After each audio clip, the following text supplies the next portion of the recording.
सुप्रभात बच्चों। आज का हमारा टॉपिक है ह्यूमन डेवलपमेंट, मानव विकास। इनमें दो शब्द हैं। पहले इन दो शब्दों को समझना चाहेंगे। पहला शब्द है मानव, यानी कि हम लोग। दूसरा शब्द है डेवलपमेंट, विकास। तो सीधा सीधा संबंध है मानव के विकास से। विकास शब्द अगर मीनिंग लेंगे आप, यह हर समय गुणात्मक होता है, क्वालिटेटिव होता है और प्रोग्रेसिव होता है। हर समय विकास पॉजिटिव ही होगा। इसका हम सीधा सीधा एग्जाम्पल ले सकते हैं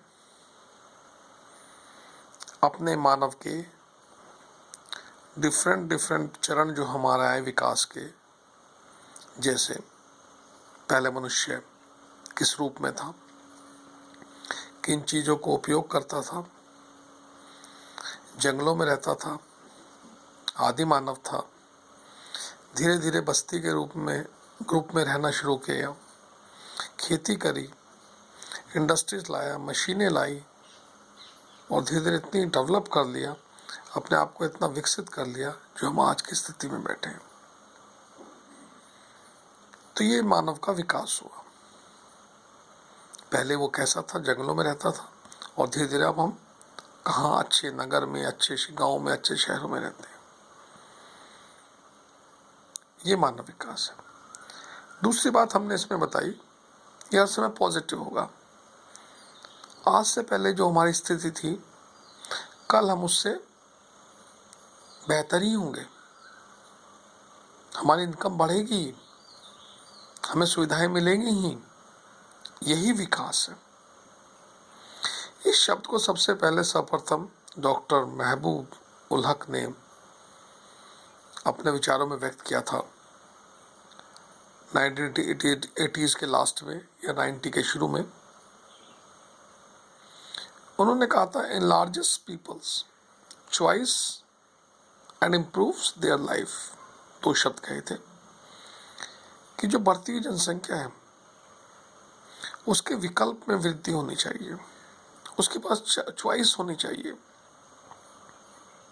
अगर उसके पास चॉइस होगी तभी वो विकास कर पाएगा। जैसे आप ही अपने आप को देखिए, किसी बच्चे का शौक खेल में ज़्यादा होता है, किसी का पढ़ाई में होता है, किसी के अन्य चीज़ में होता है। अगर हम सबको एक ही पर्टिकुलर सब्जेक्ट से एक ही चीज़ को करने को कहें और उसमें जिस बच्चे का इंटरेस्ट नहीं है, तो नेचुरल है उसका विकास नहीं हो पाएगा। और जब हमारे पास डिफरेंट चॉइसेस होंगी तो नेचुरल है हमारे जीवन में भी सुधार होगा। इसी शब्दों को कहा गया दोबारा कि जीवन की गुणवत्ता का जो आनंद लेते हैं, अगर हम लोग अपने देश के निवासी किसी भी जीवन की गुणवत्ता का जो आनंद लेते हैं, उन्हें जो अवसर उपलब्ध है लोगों को वहाँ के, और जिन स्वतंत्रताओं का वे भोग करते हैं, ये मेन विकास के पक्ष हैं। कोई नया विचार नहीं है। नेचुरल हमें अवसर मिलते हैं, हमें फ्रीडम है, तभी तो हमारा जीवन अच्छा होता है, उसमें गुणवत्ता आती है, हमारे जीवन में सुधार आता है। तो आज की बात को समझ में आ गई होगी आपको। धन्यवाद।